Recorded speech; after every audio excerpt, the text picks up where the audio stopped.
Thanks for being here. Subscribe to Cheating Stories Best, so you don't miss new stories. Did the wife's loyalty lead to the accident? Today's story with a similar plot. Enjoy it! A few months ago, Lisa and I celebrated our 20th anniversary with our two daughters, Jasmine, 16, Casey, 13, and our son, Jake, 15. My name is Joel Luciano, a 42-year-old happy father and husband. At least, I was a happy husband until I wasn't anymore. When we got married, Lisa had just turned 20, and I was her first and only love. I was 2 years older and had several other girlfriends before we got married. She was a pretty girl, 5 feet 7 inches tall, blonde hair, blue eyes, all wrapped up in a nice 105 pounds package. We had an amazing marriage and loved fighting to give our children a good home and a happy environment. For the past 20 years, we have spent all our time together and done everything as a family. Happy times, birthdays, first days of school, plays, graduations, even bad times brought us closer.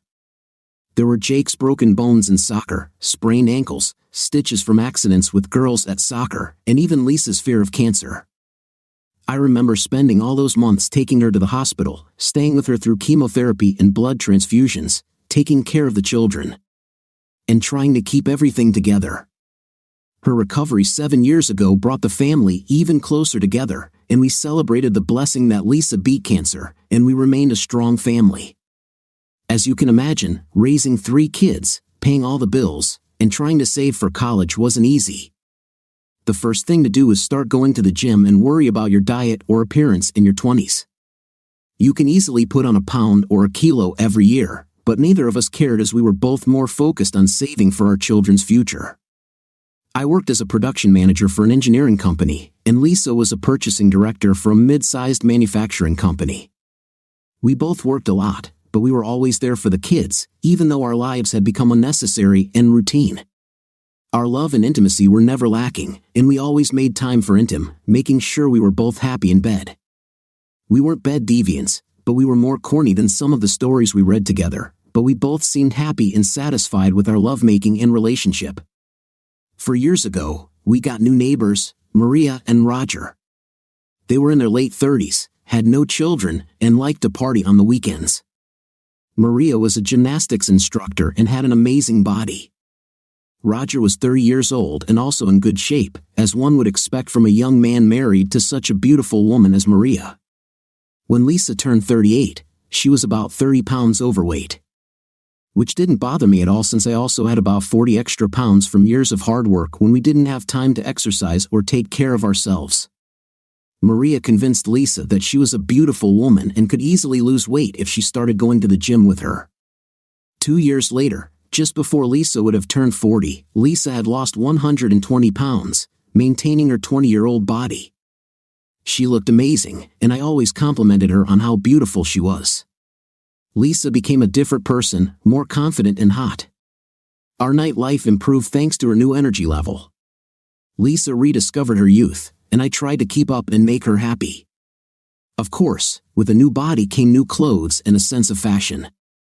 With the help of her new friend Maria, Lisa now wore more revealing, attractive clothes. Lisa enjoyed her new body and loved to show it off in tighter, more revealing, fashionable outfits. At first, I was a little concerned when she went off to work looking like a nice young woman, while I spent my day wearing an elderly dad's body and old suits. When we walked together, I now looked more like her father than her partner or husband. She always tried to make me feel important and that those looks didn't matter. Because I was the same man she had loved for the last 20 years and would love me the same for the next 20. The difference was that now I could enjoy a pretty wife, not the overweight woman I lived with before. I told her that I loved this woman anyway, and her looks didn't matter. For her 40th birthday, I threw a big party and invited all our friends and work colleagues. I rented a small room at a local hotel with a band and fully catered the party with an open bar. She wore her prettiest little dress, new heels, and looked like a supermodel after a day at the salon. I watched the men stare at her, and I could tell she loved the attention. Her new level of confidence was obvious, and she became more open and free-spirited rather than the 40-year-old mother I was used to. It was a great party, and she made sure to thank Maria for helping her regain her youth and how all that work helped her become who she was and how it helped her marriage. I had to admit that I loved looking at her new body and her new intimate position. What I didn't like was watching her slow dance and flirt with several young men from her office. In all her years of marriage, she had never danced with other men or flirted openly, but now she seemed to enjoy the attention.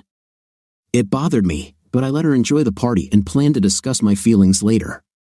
When I mentioned it that night after the party, she apologized and explained that she never wanted me to feel jealous or awkward and that she would never do that again.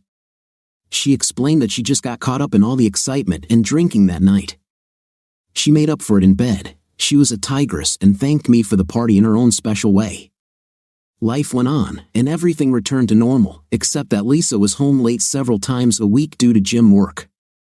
I made sure I was home with the kids and cooking dinner on the night she got home late from her workouts. On Thursdays, Jake had an after-school club and needed a ride home. Lisa agreed to pick up Jake from school on Thursdays because his school was several kilometers away and crossed several busy roads. Jake complained about being picked up and wanted to walk home because he said at 15 he didn't want to be picked up by his parents. I explained that some of the roads he had to cross were too dangerous, and if he wanted to be in the school club, he had to come home with us, no exceptions. Of course, he agreed, and I picked him up every day except Thursday because of my staff meetings. Thursdays and Thursday meetings had become Mom's routine. One day, Lisa was busy at work and forgot to pick him up, and after 40 minutes, Jake decided to walk home. It was one of the few times that anyone in my family saw me upset. Lisa was apologetic and unhappy with herself when she saw that I had lost my temper and let them both know how I felt. Lisa vowed that it would never happen again, and after I cooled down, she accepted it as a mistake, no harm, no foul. And everything was back to normal in the Luciano house. Once again, she made up with me in bed that night, and life went on. From a financial point of view, things were going well, the job was good, and the family seemed happy, except for me. Over the previous weeks, I noticed that our nightlife had decreased from 4 or 5 nights a week to 1 or 2 and was no longer at the level we used to enjoy. Lisa began to indulge her desires more. She was worried about her appearance, had facials done, and had her hair and nails done weekly. It seems that once she hit 40, she desperately wanted to turn back time. The closet was filled with new clothes and shoes, and when I protested about the money she was spending, I was greeted by an angry woman and a cold wife who coldly told me that I was the one benefiting from the new young pretty wife and that all the hard work was hers done to look like it was for me. I wanted to tell her that despite her best efforts, I was not getting any satisfaction and was having terrible intim. I told her that I missed the old Lisa but that I still loved her just as much as the new Lisa.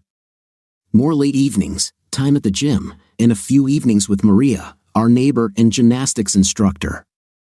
That's when I made the decision to take her away for the week and to reconnect and try to get things back on track. I loved Lisa, but I needed to insist on my own and return everything to normal. The following week, I planned to take her out to dinner on Friday night and tell her about our vacation plans over a romantic dinner. On Tuesday evening, I told her that I had made a reservation for Friday evening and had already arranged for her parents to come watch the children. The next morning, I watched her getting ready for work. She was wearing another new dress that was a little frilly for work, along with dark tights and red high heels. She looked hot as hell but too dressed up for work. When I asked her about her outfit, she explained that the big bosses were coming and she wanted to impress them. I knew better than to start a fight, so I left the house that Thursday morning wondering if I'd ever get my old Lisa back. I loved her, but I didn't love this new woman. Perhaps it was my lack of self-confidence because I never lost the extra weight, and when we were together, we no longer looked like a couple. Now I had a trophy wife without the love and intimacy we once shared, and I fought and prayed that our weekend getaway would help us reunite. Unfortunately, the events of that week did not contain a single escape, not a single date. It was Thursday at 4 p.m. when I received a call from Holy Cross Hospital. I was giving a presentation at our staff meeting when the call came in that Jake was in the emergency room and needed immediate surgery. They explained that I needed to get there immediately. I ran out to my car and rushed like crazy to the hospital, which was 15 minutes away. I called Lisa several times, but no one answered. I called her parents and asked them to pick up the girls and come to the hospital to be with their brother. I left Lisa several messages on her phone, wondering and worrying about where she was. She always answered the phone, but today, for some reason, she didn't answer. When I arrived at the hospital, I met with the doctors, signed all sorts of papers, handed over my insurance card, and spent a minute with my son who was unconscious and covered in blood. It looked bad as I noticed his broken leg and cuts and bruises all over his body. I kissed his forehead and felt tears streaming down my face as he was wheeled into the operating room. I was alone and scared to death when I started worrying about Lisa again. They took me to the emergency room of the operating room where I met my daughters as well as Lisa's parents, Edward and Mary. They turned to me for answers, and I told them everything I knew, including their missing daughter. We came to the conclusion that Lisa did not pick up Jake from school and he decided to walk home again. I told them I was really worried about Lisa because she wasn't answering the phone or picking Jake up from school. They realized how unusual it was as we stood in a circle in a private waiting room trying to figure out what was going on. "Let me call her office again and see if they know anything," I said, dialing her office number. "Hello, Lisa Luciano's office," came the reply. "Hello, Lindsay, any news from Lisa?" "I need to talk to her right now," I said urgently. "Hello, Joel." "No, I haven't seen her since she left for lunch," Lindsay replied. "Our son Jake was in an accident and is in the hospital. I really need to find her." "Do you know who she went to lunch with?" I asked. "Yes, she left at 1 o'clock in the afternoon with Donnie, one of the sales representatives of our suppliers. Do you happen to have his cell phone number?" "Her phone must be out of order, and maybe he can help me find her," I requested. I found his business card on her desk. His cell number is 564-555-5641. "Thank you. If you hear from her, please ask her to call me as soon as possible," I said, ending the call. I hung up and immediately dialed his number. There was no answer, and it also went straight to voicemail, and I suddenly had a very bad feeling. Not only was I inconsolable for my son who was about to undergo major surgery, but also because my wife seemed to have gone missing with some salesman. Tears streamed down my face from the stress I was experiencing. Lisa's mom, Mary, who got me, told me to hang in there. I felt anger begin to boil inside me when I heard Jasmine say, "I found Mommy, Daddy." Jasmine screamed, holding her phone. "What do you mean?" I asked. "Mom installed this Find Me app on her phones to keep track of us, and it works on her phone too." "She's right there," she said, pointing to the flashing red dot on her phone. "This is cool. Where is it?" I asked. She zoomed in on her phone, and within seconds, it gave us the location. It was the Marriott Hotel in the city center. When everyone heard this, they turned to me with a surprised look. I quickly got an idea on how to contact her. Unfortunately, if my idea had worked, it would have meant the end of my marriage. Everyone watched me press buttons on my phone, wondering what I was doing. When I called the hotel and asked for Mr. Donnie Kelly's number, they put me on standby, and a moment later, I heard the phone ring. After 8 rings, the man finally answered in a disappointed tone. "Hello," he said. "Hello, is this Mr. Kelly?" I asked. "Yes, how can I help you?" he replied. "Could you please put me through to Mrs. Luciano?" I requested. There was a short pause before he answered, "Sorry, Mrs. Luciano is not here. You must have the wrong number." In a confident, controlled voice, I said, "Donnie, listen carefully. I'm her husband, and our son is in critical condition in the hospital. Look, I know she's there, and I need to give her the details now. Please just give her the phone." After a long silence, I spoke in anger, "Donnie, if her son dies before I talk to her, I will find you and kill you with my bare hands. You understand? Now give her the phone, damn it." I heard the phone being passed, and then Lisa's voice. "Hello," she answered in a nervous voice. On the contrary, I was firm and controlled when she answered. "Lisa, listen carefully. Jake was hit by a car while walking home from school. He's in surgery and in critical condition. When you're done having fun with your boyfriend, please come to emergency room 6 at Holy Cross Hospital. You understand?" I heard her scream when I was disconnected from the connection. I was so focused at that moment that I forgot that my 2 girls and her parents were listening to the conversation. Now they were looking at me in complete shock. All the emotions of that day and hearing my wife talking on the phone to her lover was all my body could handle, and I actually started crying for the first time in my life. I cried in front of my family. I was in a lot of pain over Jake's accident and the loss of my wife. I could no longer be resilient and strong. I was on my knees and sobbing, and my children hugged me and cried. Mary and Roger stood next to us and also cried. It was a sad scene, but I knew everyone needed my strength, so I stood up, kissed my girls, wiped my eyes, and talked to everyone. I apologize for what you just heard, but I lost my cool when I heard him answer the phone. Yeah, it looks like Lisa spent the day in bed with some sales guy from work and forgot to pick up Jake. She's with him now, but I'm sure she'll be here soon now that she knows what happened. Please keep her away from me because I'm not sure what I will do in the state I am in, I said, addressing everyone. I saw the anger in her mother's eyes. Mary was a tough woman and didn't raise her daughter that way. She didn't approve of her daughter's recent behavior changes and told her so, but she would never have believed that her little girl would do such a thing. Jasmine was still crying and asked, "Dad, is Mom cheating on you?" "It seems so, but you can ask her when she gets here. For now, let's focus on praying for your brother. He needs all our prayers right now." "We'll deal with Mom later," I replied. Oh my God, I need to go now. I forgot to pick up my son from school, and he got hit by a car. It's all my fault. My sweet boy is in surgery, and my husband knows about us. I'm really screwed and have no idea what to do, Lisa. What about us? She said to Donnie, putting on a dress and heels. She grabbed her purse and ran to the elevator, turning her phone back on. As the elevator descended to the first floor, the phone was turned on again and began beeping with dozens of messages. She got into the car and rushed to the hospital, thinking about nothing but her son. Guilt began to throb through her body as she drove, and tears continued to fall from her eyes. No matter how many times she wiped them, this should never have happened, and she realized how stupid she had been. Eventually, she realized that she had been foolish and was putting herself before her family. She drove to the hospital building, left the car parked at the main entrance, and ran inside, screaming that she needed to get to her son.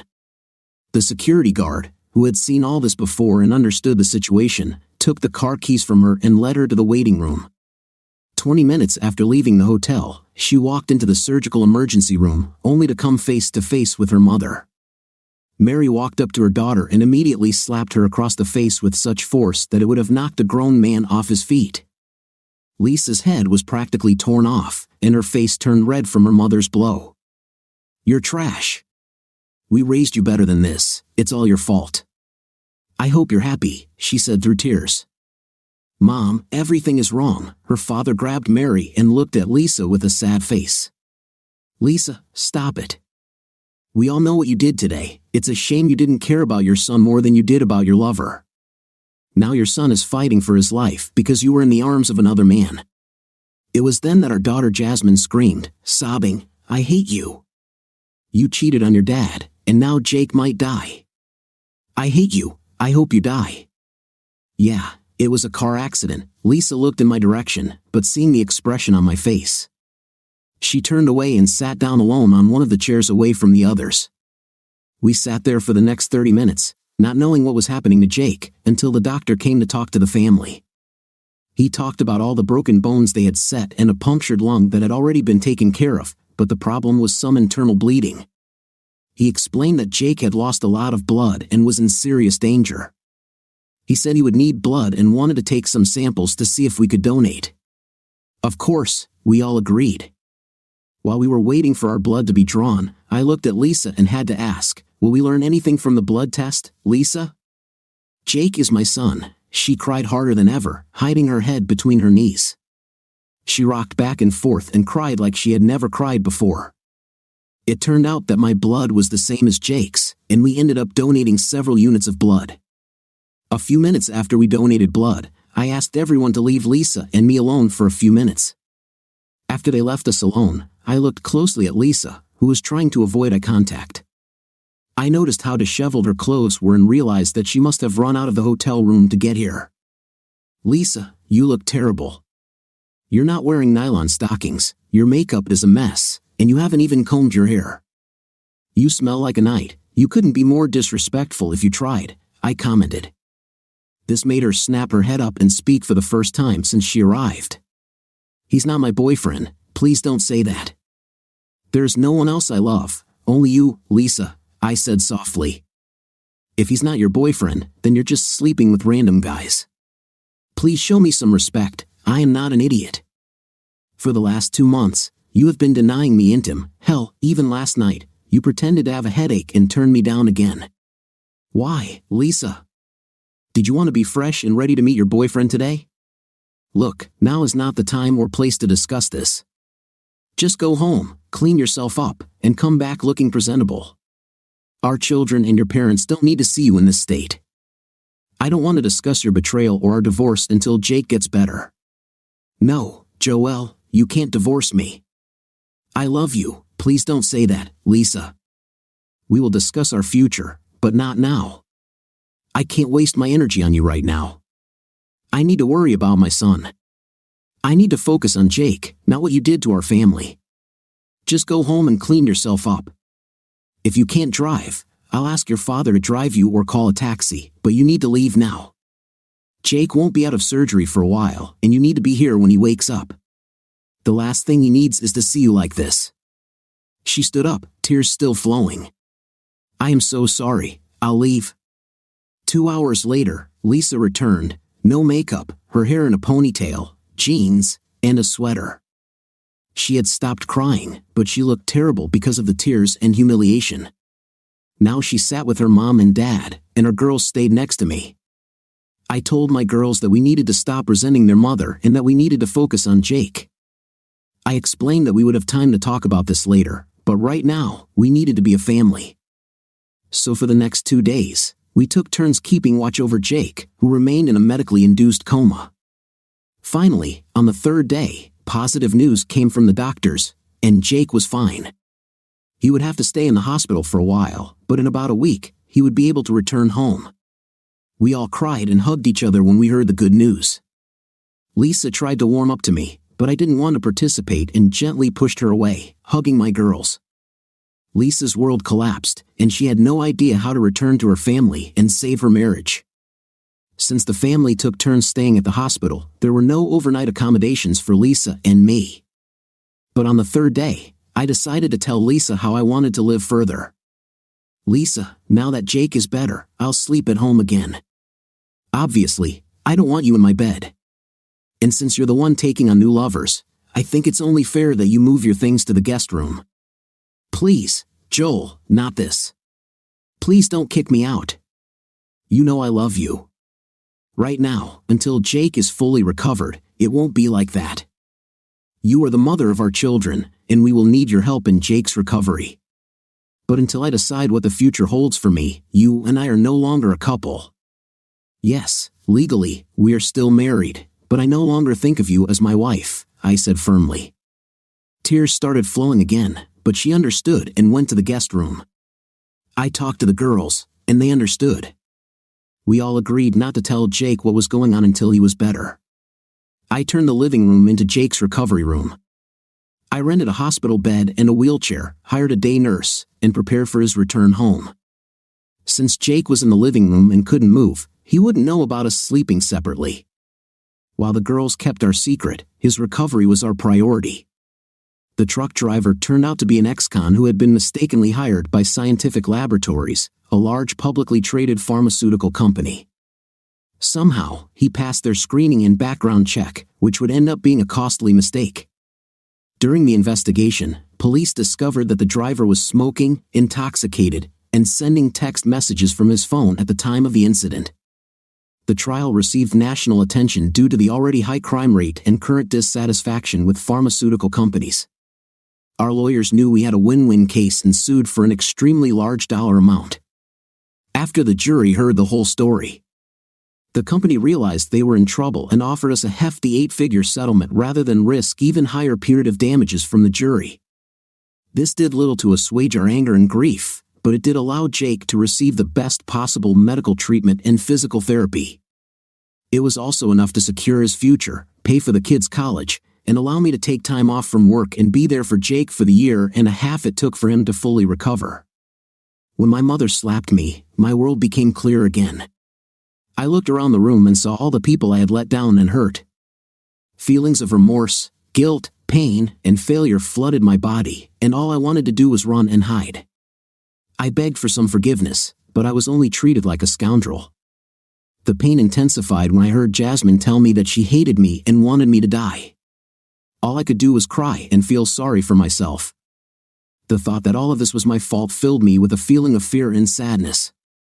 I tried to explain that I didn't have an affair and it was a mistake, but my father stopped me from deluding myself when he told me to stop lying in that way. Wouldn't be here if I had just remembered to hold my son instead of spreading her legs for another man. I realized that this was all my fault, and if Jake didn't pull through, I would kill myself because I couldn't handle what I'd done. When we had to give blood, the hatred I felt in that room was overwhelming. When Joel asked if Jake was really his son, how could he think that? I realized what I had done and what they were thinking, and I again wanted to run out of the room and hide. After a long time, I was finally able to stop crying. That's when Joel asked everyone to leave us alone for a few minutes. I suddenly became nervous and didn't want to meet him like that. When he noticed how I looked and how my stockings were missing, I realized that I had left the hotel without thinking about how I was dressed because all I cared about was seeing Jake. Then I cringed and cried when he said I smelled like him. That's when I realized how badly I'd screwed up. He was right. I needed to get home, get cleaned up, and be there for Jake when he woke up. Then I got angry when he called Donnie my boyfriend, and I had to correct him.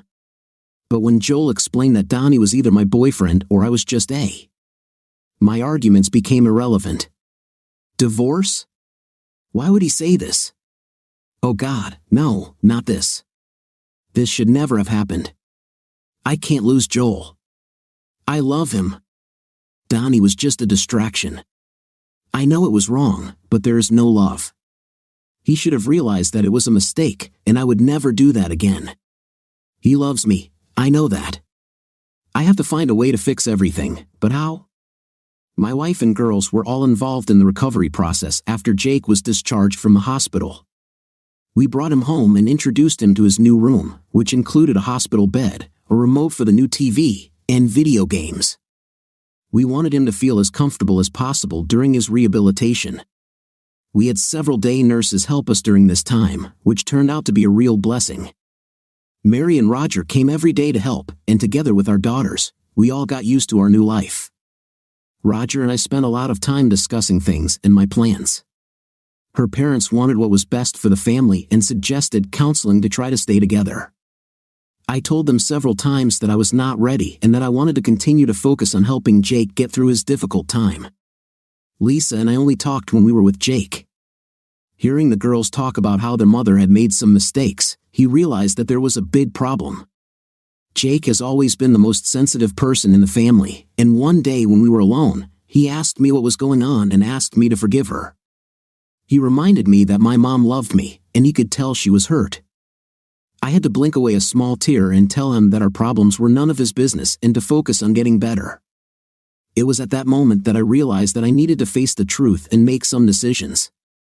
I told Lisa we were going out to dinner on Friday night to talk. Mary and Roger were babysitting. That Friday night, we went to our favorite Italian restaurant, and after a few cocktails, I decided it was time to talk and asked the waiter to give us some time before we ordered. It was the first time since that fateful day that I spoke directly to Lisa. Up until that night, I only answered questions or made conversation. So for the first time since the accident, I spoke directly with Lisa about our future together. I know it was hard for you, and it's unfair that you sleep in the guest room. Since the accident, I haven't had time to think about our future, but over the past few days, I think I have a solution that will relieve all the stress the family is experiencing due to our situation. I'll look for an apartment close to the house and can move into the master bedroom again as soon as Jake gets back on his feet. I will begin divorce proceedings. I want to wait until he gets better before he finds out the whole reason why we broke up. I saw a tear roll from her eye as I finished my third glass. I felt like a boy who had lost his best friend and was holding back tears over my loss. All my years of love for this woman had been destroyed by one selfish act, and now we were both paying for her actions. Joel, is there any way you can forgive me and let me back into your life? Lisa, I love you, and probably always will. Besides Jake's accident, losing you is the hardest thing that has ever happened to me. I just don't see a way back. Your selfish act of putting your boyfriend before our family and betraying my love is something I'm not sure I can ever handle. Our son Jake almost died because you needed to be with Donnie. Think about it and put yourself in my shoes. Please don't say his name. Since that day, I have hated myself. I don't blame you for hating me either. What I did was unforgivable. To make matters worse, I betrayed the only man I've ever loved. For what? One stupid affair with a man I never even wanted in my life. I know I screwed up, and I don't deserve anything from you or the girls. But is there anything I can do? Lisa, I don't think so. As far as I know, you didn't do anything to resolve the situation, and that just shows me that you really don't care. Once we get divorced, you can go back to your boyfriend or someone else with your new body and looks. I'm sure you can get any man you like, I said sarcastically. Okay, I deserve it. But after the accident, all I did was try to be with Jake. I tried not to think about what I did to you. Let me make things right and give me another chance. Please do what you want, Lisa. I'm not making any promises here. I'll wait a few weeks before I start looking for an apartment. But honestly, whenever I think about the months leading up to the accident, the way you treated me, the lack of a night, and your narcissism, I have to believe that you really don't care. I was by your side during your illness and worshipped the ground you walked on. You took all this love and threw it away. You gave what was once mine to another man. You let him use you, and only God knows what you did to him. I don't know how I can forget this, Lisa. Tell me, how long had you been dating Donnie before that day? I've never been with him before. It only happened once, I swear, and there never was anyone else. This was not the answer to my question. I asked, how long have you been dating Donnie? Obviously, you two had been making plans before that day. I'm guessing you had lunch, maybe an after-hours drink, a special text message, or an email or two. If I check your phone text messages or email, will I find a relationship? You see, Lisa, giving yourself to another man is more than intimate. The moment you started thinking about him, giving him your attention and intimacy, it turned into an affair. So I'll ask again, and please be honest. Your lies or deceit will not help our future. I understand your point of view, and I see how much I screwed everything up. I think it started about 3 months before the accident, just before my 40th birthday. I felt old, but when he found out I was turning 40, he started telling me how young I looked and giving me all sorts of compliments. I'm sorry, I know it was wrong, but I liked them, and I liked hearing that I was desirable to a younger man. I felt hot, and he kept flirting, and I let it take over me. You're the only man I've ever been with, and now 20 years later, I feel like a schoolgirl again. He kept trying to ask me out to dinner, and the constant flirting made me feel even nicely. When he invited me to lunch that day, he took me straight to his hotel room and told me he would order room service. It only took a few minutes before he seduced me, and since then, I regret my actions every minute. I swear it only happened once, and I will never do anything like that again, Lisa. I noticed how much you like to dance and flirt with the young guys in your office at your birthday party. I'm sure you remember our conversation about this. Well, since you started working out at the gym with Maria, you have changed. Honestly, I don't like the new Lisa and what she has become. I don't blame you for wanting to look young and enjoy your life or wanting more than I can give you. I just wish you would have told me this instead of looking outside of our marriage. I don't want to live with this woman, and I feel like I need to compete with younger guys or that you are doing something behind my back. I lost confidence in myself, in our marriage, in the trust one had in you, and in our life together. This is not the best recipe for a healthy marriage. I'm not sure what you can do to fix this or if it can ever be fixed. We ate in silence, digesting our conversation. Roger looked hopeful when we walked into the house, but I just shook my head. I thanked him for looking after the children and went up to my bedroom alone. Mary saw Lisa's tears and realized that nothing had changed. At least we tried. A month later, Lisa surprised me by telling me she had made dinner reservations again. This time she was in charge and started the conversation. "Joel, you were right about everything. For the last 2 years, I really lived without you and thought only about myself, trying to get my body in shape. What I did was unforgivable, and I cannot take it back or change the past. But let me tell you how I'm going to fix everything." Trying to remain calm, she continued, "I went to a therapist to help me deal with the guilt I felt about my actions. Every night, I cry for hours thinking about how I almost lost my little boy and destroyed the man I love. My therapist was a savior and helped me understand all the pain my selfish actions caused and how I hurt you in the worst way possible. She gave me several reasons for my wrong choice. She said it was a cry for attention or perhaps a midlife crisis, but I disagreed with her and took full responsibility for my actions.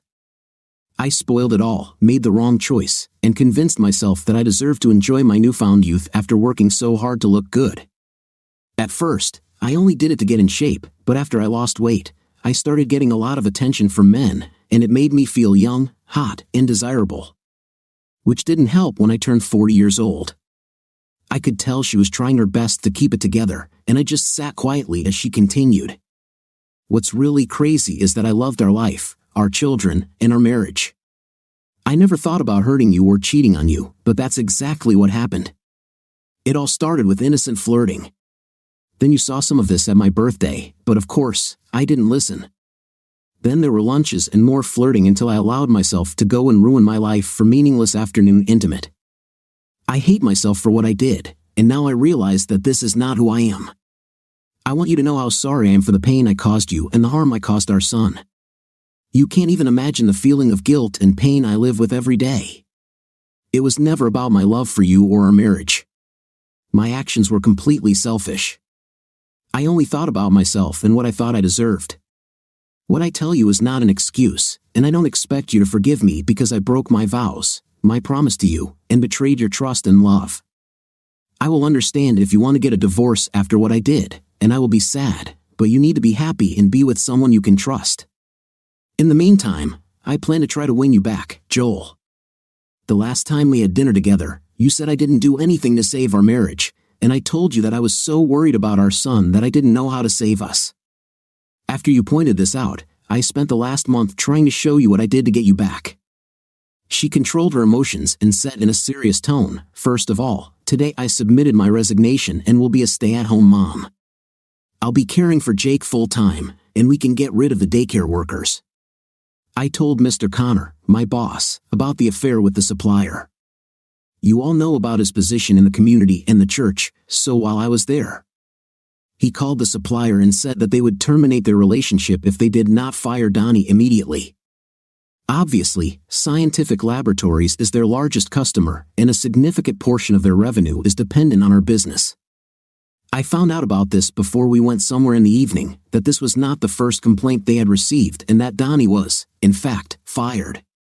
After that, I went to see his wife, Patricia Kelly, and apologized for what we had done. I broke down and cried when I told her the whole story and how I tried to improve my relationship with you, the only man I have ever loved.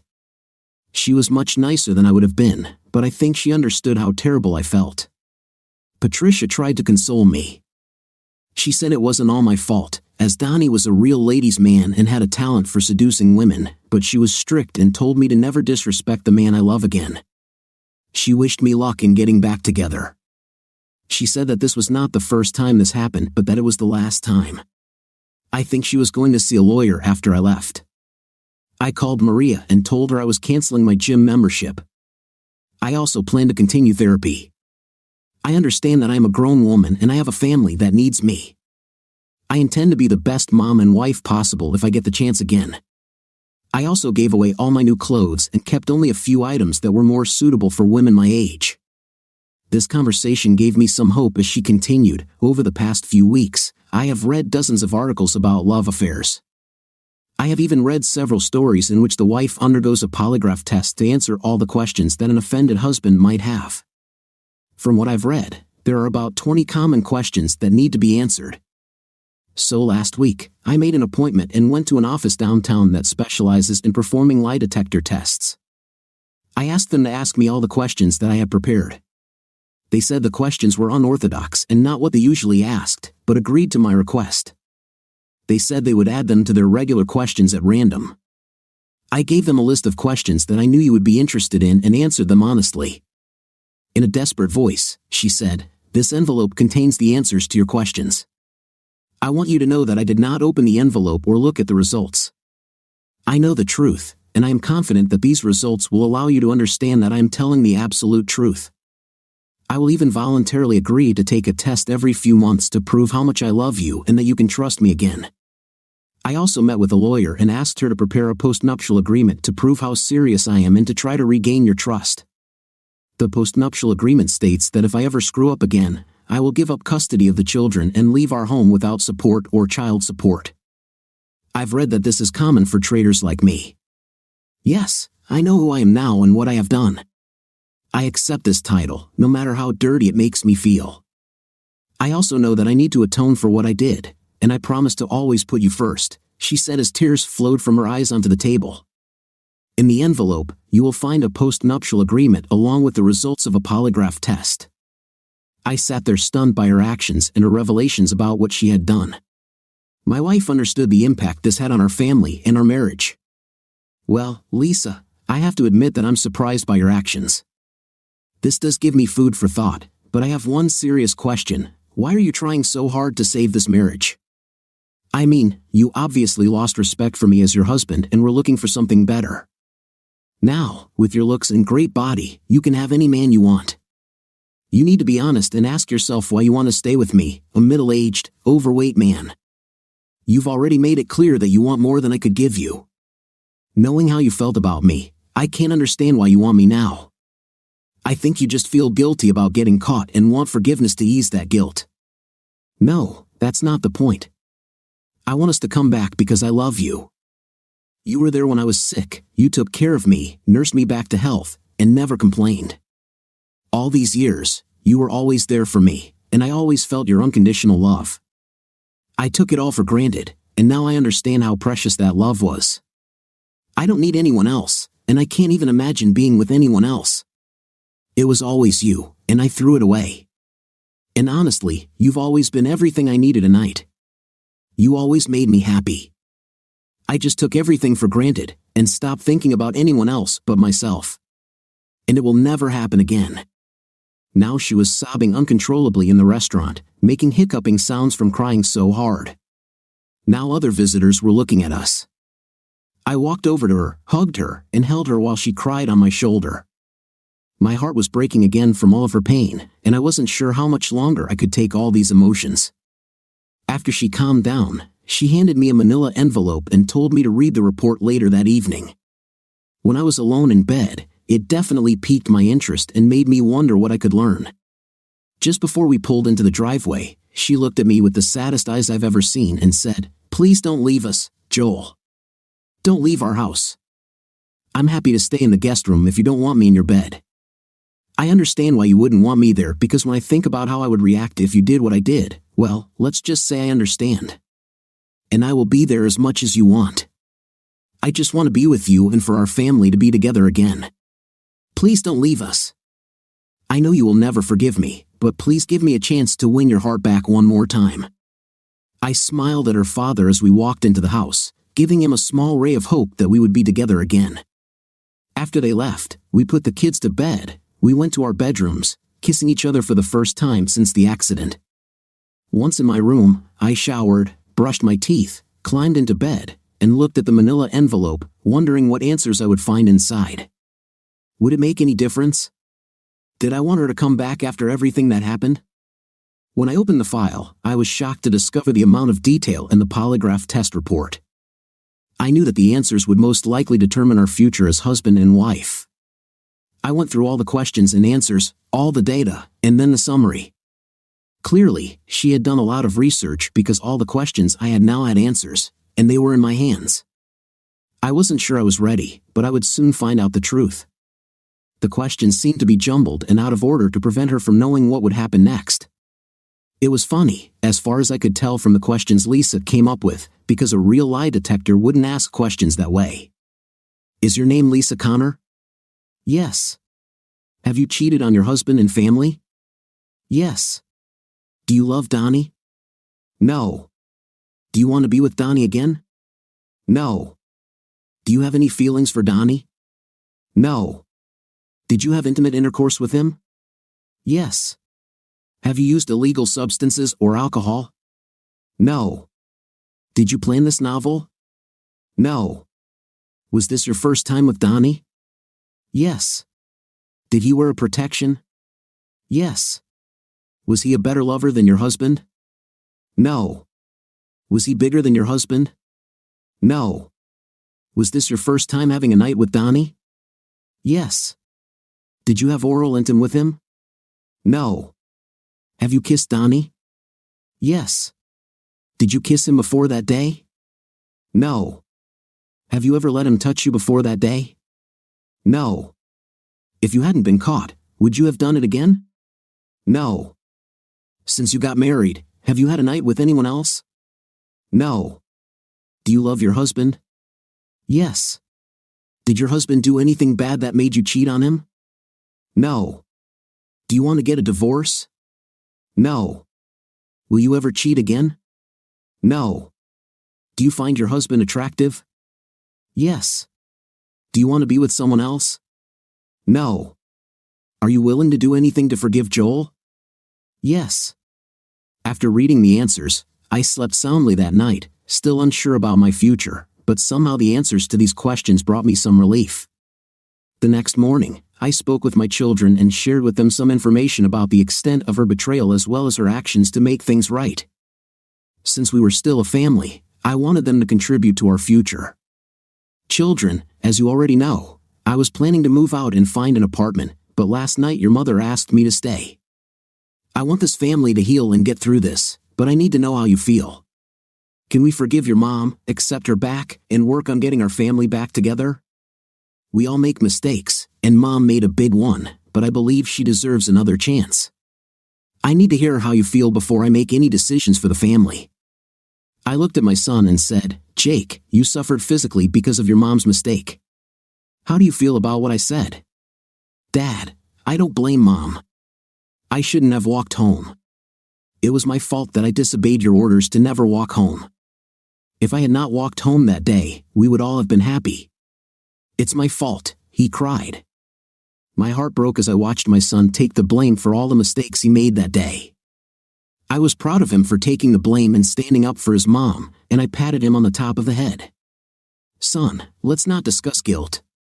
This is in the past, and we need to focus on the present and our future. What we do now is all that matters. The girls started talking. Dad, we don't want you to divorce your mom. Yes, we are still angry, but if there is any way to forgive her, we need to stay together as a family. Please, Dad, don't get a divorce. Let's give her one more chance to be completely honest. I'm not sure if that's an option right now, but maybe there's a way we can stay together as a family. You understand that if I stay in the house, then everything will be different between me and your mother. She will sleep in the guest room. The love we once shared has been destroyed, and we may not be the same for a while. And I honestly don't know if we will ever be the same again. Dad, we understand, but it will be much better if you both stay here with us and don't move. Maybe in time, we can all return everything to the way it was. Now I was proud of my girls and realized that we really raised good children. At that moment, I knew that we would try to save our family and forgive. We all went up to Lisa's room and told her we wanted to have a family meeting and asked her to join us.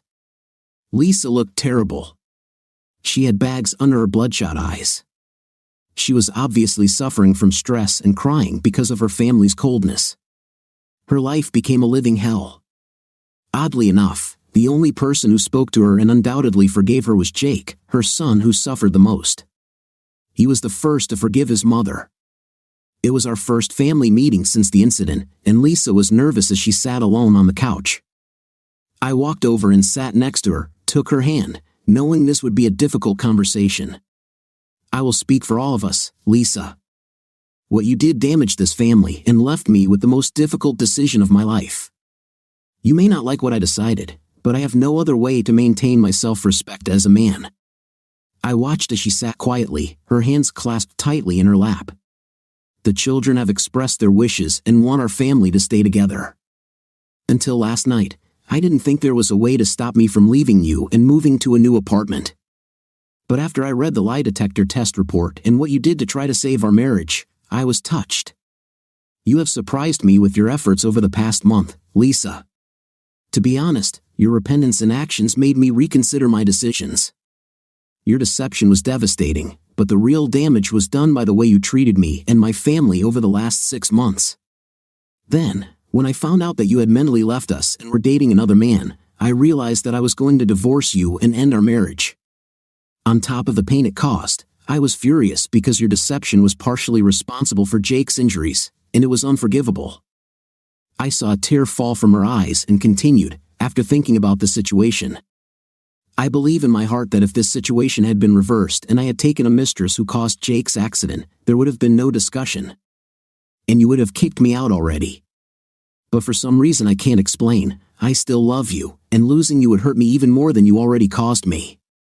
It's a real quagmire, but my love for you is still strong.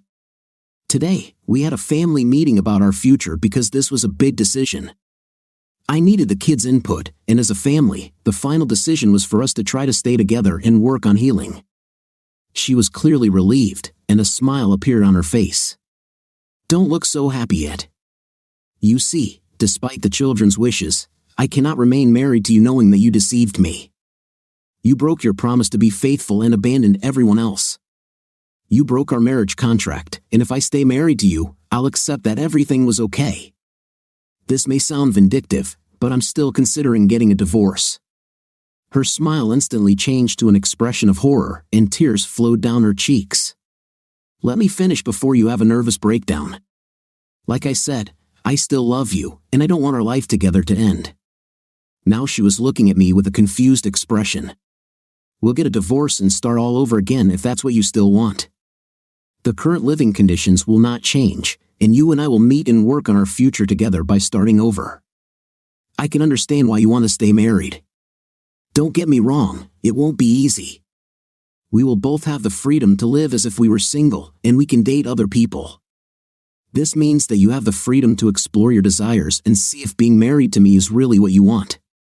I will have the same freedom.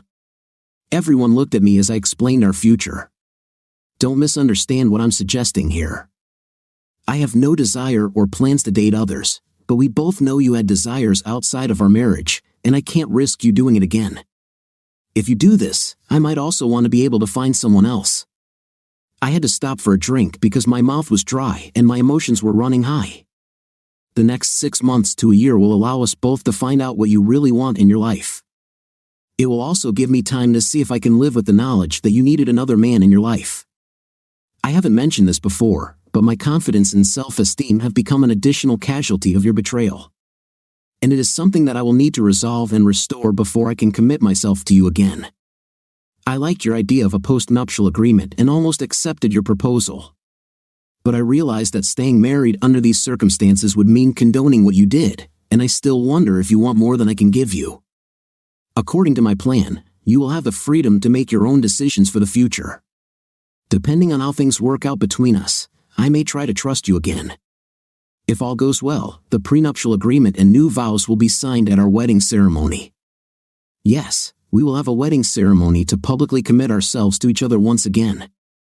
Without stopping, I continued, during this time, consultation will be mandatory. I will also be seeing a counselor to help me deal with my anger and trust issues. And we will also be attending couples counseling as you have hurt us all in different ways, and we all need to work with a professional. The simple solution would be to just get a divorce and move on, but we love you, and I want to make an effort to stay together. You also need to work on repairing your relationship with your parents if you want to stay with your family. You have a lot of work to do. Last night, you told me that you would do anything for me to stay. If you still want this, then be prepared for a long healing process. I stopped and let everything digest, and we sat there until the pressure of silence became unbearable. So, Lisa, are you still ready to do whatever it takes? Do you still want to try to keep this family together? Lisa clasped her head in her hand, in tears. Yes, I love you. I don't want a divorce, but I understand how you feel. Thank you. I know I don't deserve a second chance. I thought about what you said, and if things had been different, I would have divorced you already. Give me one more chance is all I ask, and I will prove to you that you are everything I want and no one else. I promise I will make it up to everyone. I'm so sorry, and I pray that someday you can all forgive me for what I did." I stood there as the girls came up and hugged their mother. I held Jake's hand, and for the first time in months, we were together again. At that moment, we knew we had turned the corner and would emerge stronger from all this drama. It took me over 5 months to let her into my bed again. I had to give her credit because she did everything she could to win back my trust and love. I won't go into all the details, but she made it clear to us all that reuniting our family was her main goal, and she brought us all back. After a long recovery, dozens of counseling sessions, and family outings, from that day on, we spent all our free time together as a family. Lisa came to my bed several times during that year, but ultimately it was just a way for both of us to get rid of our intimate frustration. There was no lovemaking. Our time was never more than a few minutes because my mind kept thinking about that terrible day. Neither of us had met or even discussed anyone else. My own therapy sessions helped me accept what was happening and regain my confidence. After losing interest in intimacy with Lisa, I was finally able to perform and get some intimate satisfaction, but lovemaking took much longer. After 10 months, we did complete our sessions, but it was several years before we experienced the level of intimacy we once shared. Her betrayal left a lasting wound that I have never been able to fully heal. Lisa's commitment was strong, and she proved to me that she was completely devoted to me and was not interested in anyone else. Her love and encouragement helped me get my confidence and self-respect back to an acceptable level, and I was finally happy again. A year after this meeting, we had a small wedding ceremony with a few friends, her parents, and children. We exchanged vows and signed prenuptial agreements. During our small reception, she gave a short speech to everyone, apologizing for her actions that had hurt the entire family and thanking everyone for their support. She promised to be a loving mother and a faithful wife. Many tears of happiness were shed that day, and I even felt a few tears fall from my eyes during our reconciliation. Lisa became less sociable and suffered in her own hell. She realized how much I had suffered because of her affair. We remained married and happy for the next 30 years. We watched our children get married and have children. All in all, it was a happy life, and the events of that tragic day are now in the past and will never be mentioned again.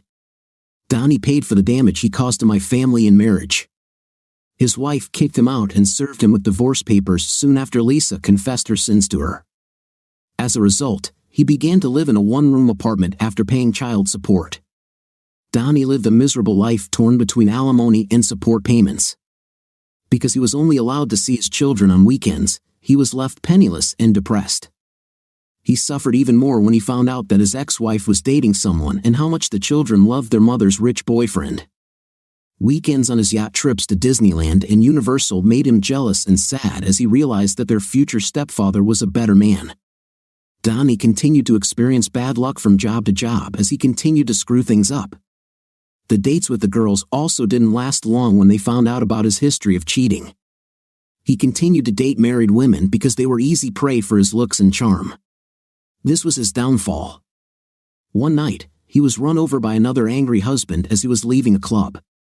He suffered internal bleeding, a dozen broken bones, a collapsed lung, and terrible pain for 3 days straight until he died.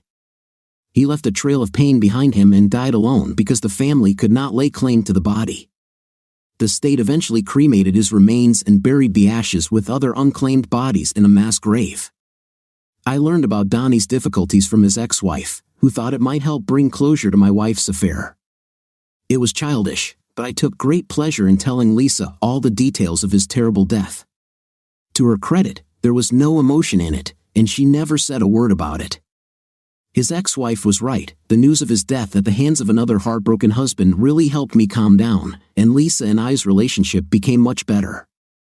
We never discussed this time again, and we developed a good relationship in our new marriage. We made sure to keep the most important things in our lives for each other. Jake made a full recovery, and through years of physical therapy, he developed an exercise habit. He earned a full baseball scholarship and led the state's high schools in home runs and stolen bases. The girls got married and would never repeat the mistake their mother made. They saw the pain and grief from one mistake made and became devoted wives and mothers. From a quote I once read, sometimes giving someone a second chance is like giving someone an extra bullet because they missed the first time. I hope the extra bullet won't be used this time. What do you think of our story today? In my opinion, the wife is completely to blame in this situation. She did not pick up her child at the time, and because of that he had an accident. And so the story, I liked it as an interesting plot and thoughtful plot twists. What is your opinion? Write in the comments. See you in the next video.